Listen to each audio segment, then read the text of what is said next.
Buenos días. En este momento vamos a estar explicando los métodos no paramétricos de las aplicaciones de Y cuadrado. Para esto está Juan Camilo García, Samuel Jiménez, William Yepes y mi persona, Daniela Villalba. Vamos a empezar explicando un poco sobre las aplicaciones de Y cuadrado. Y bueno, pues dice que en la vida cotidiana hay sucesos que dependen de la suerte y hay otros que no. Por ejemplo, al lanzar una moneda al aire, en teoría, tiene un 50% de probabilidad de que caiga una de las dos caras. Y cuando se cumple ese patrón, se puede considerar suerte. Pero si una de las caras de la moneda en realidad está saliendo el 70% de las veces, se pondría en duda esa suerte. La aplicación de Y cuadrada es un método en el que se analiza lo que se observa y lo que se espera para determinar si cierta situación se debe de casualidad o no. Para explicar esto muchísimo mejor, tenemos un ejemplo que dice así. La señora Jan Kilpatrick es la gerente de marketing de un fabricante de tarjetas deportivas. Ella planea iniciar la venta de una serie de tarjetas de fotografía y estadísticas de juegos de exjugadores de la Liga Mayores de Béisbol. Uno de los problemas es la selección de exjugadores. En una exhibición de tarjetas de béisbol en Southwick Mall el pasado fin de semana instaló un puesto y ofreció tarjetas de los siguientes 6 jugadores miembros del Salón de la Fama. Entre ellos está Tom Seaver, Nolan Ryan, T. y Cobb. Está George Brett, Han Aaron y Johnny Beat. Al final del día vendió un total de 120 tarjetas. El número de las tarjetas vendidas de cada jugador aparece en la tabla 16.1. Ahora la pregunta sería, ¿la señora Kilpatrick puede concluir que las ventas no son iguales por cada jugador? Bueno, ahora recopilando un poco la información expuesta en el ejemplo anterior, podemos ver con esta tabla que Tom Seaver vendió 13 tarjetas, Nolan Wright vendió 33, Ty Cobb vendió 14, George Brent vendió 7 y Jan Hyron vendió 36 y Johnny Ben vendió 17. Al sumar el total de estas tarjetas vendidas nos da 120. Bueno, nos da 120. Bueno, digamos, si no hay una diferencia significativa en la popularidad de los jugadores, se esperaría que la frecuencia observada, en este caso FO, fueran iguales o casi iguales, es decir, se esperaría vender igual número de tarjetas de Tom Seaver y que de Nolan Ryan. Por lo tanto, cualquier discrepancia en la frecuencia observada y esperada puede atribuirse al muestreo. Como podemos ver aquí, 120 tarjetas en la muestra, se espera que FE sean 20 tarjetas, es decir, la frecuencia esperada. Y digamos que aparecerá en cada una de las 6 categorías. Estas categorías digamos que se denominan celda, que básicamente es un análisis del conjunto de frecuencias observadas.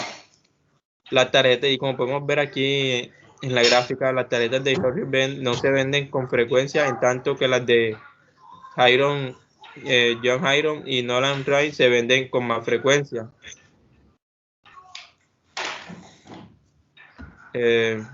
Eso. Bueno, para entender un poco mejor esta metodología, la vamos a explicar por medio de unos pasos. En el primer paso básicamente tenemos que formular la hipótesis nula y la alternativa. La hipótesis nula, que en este caso es HO, es que no hay diferencia entre el conjunto de frecuencia observada y el conjunto de frecuencia esperada. ¿Qué quiere decir esto? Que cualquier diferencia entre los dos conjuntos de frecuencia se puede atribuir a un muestreo. En la hipótesis alternativa, H1 es que hay una diferencia entre los conjuntos observados y esperados de la frecuencia. En el paso 2 seleccionamos el nivel de significancia. Bueno, el nivel de significancia en este caso va a ser 0,05, que va a ser la probabilidad de que rechace la hipótesis nula. o que sea la verdadera. En el paso 3 se selecciona el estadístico de prueba. Básicamente el estadístico de prueba sigue la distribución de y cuadrada. Como podemos ver aquí, aplicando esta fórmula, podemos sacar la y cuadrada. En este caso, K menos 1 vienen siendo los grados de libertad. Y digamos que K es el número de categoría. FO es una frecuencia observada en una categoría particular y F es una frecuencia esperada en una categoría particular. Bueno, Pasada. ahora el paso 4. Tenemos que calcular los grados de libertad. Como son 6 categorías, entonces estas 6 categorías se restan por 1 y estos serían 5 grados de libertad. Entonces nos vamos a la tabla que ya está hecha en lo que relacionan los grados de libertad con los porcentajes. Entonces nos vamos a los 5 grados de libertad y tomamos de referencia el 0.05, que en y cuadrada es 11.070. Entonces, ¿qué pasa? La regla de decisión es rechazar la hipótesis 0 si el valor calculado de y cuadrado es mayor a 11.070. Y si es menor o igual a 11.070, no se rechaza la hipótesis 0. Entonces, ahora vamos al cálculo de la y cuadrada. Como pueden ver en esta columna, primero tenemos que restar la frecuencia observada menos la frecuencia esperada. Para Tom Siever esto da menos 7. Para Nolan Ryan da 13. Para Ty Cobb menos 6. Para Josh Brett menos 13. Para Hank Aaron 16. Para Johnny Bench menos 13. Entonces, para comprobar que esto está bien, la suma de todo esto debe dar 0. Entonces, como ya comprobamos que está bien, ahora este resultado lo vamos a elevar al cuadrado. Entonces sería menos 7 al cuadrado es igual a 49. 13 al cuadrado igual a 169. Menos 6 al cuadrado igual a 36. Menos 13 al cuadrado igual a 169. 16 al cuadrado igual a 256. Y menos 3 al cuadrado igual a 9. Bueno, ahora este valor se divide entre la frecuencia esperada. Como en todos los jugadores la frecuencia esperada es 20, todos estos resultados se dividen entre 20, dando así para Tom Siever 2,45, para Nolan Ryan 8.45, Ty Cobb 1.80, George Brett 8.45, Hank Aaron 12.80 y Johnny Bench 0.45. Todo esto se suma para que se dé como resultado de y cuadrado 34,40. Entonces, como el resultado de y cuadrado da 34,40, este resultado es mayor al que ya había en el valor crítico, que era 11.070. Por lo tanto, la regla de decisión es rechazar la hipótesis 0 y aceptar la hipótesis 1, lo que significa que la diferencia entre la frecuencia observada y la esperada no se debe a la casualidad.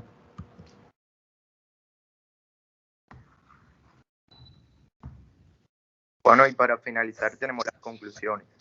La primera conclusión es que la y cuadrado se utiliza como método para analizar si ciertos sucesos ocurren por casualidad o fueron ocasionados por otros factores.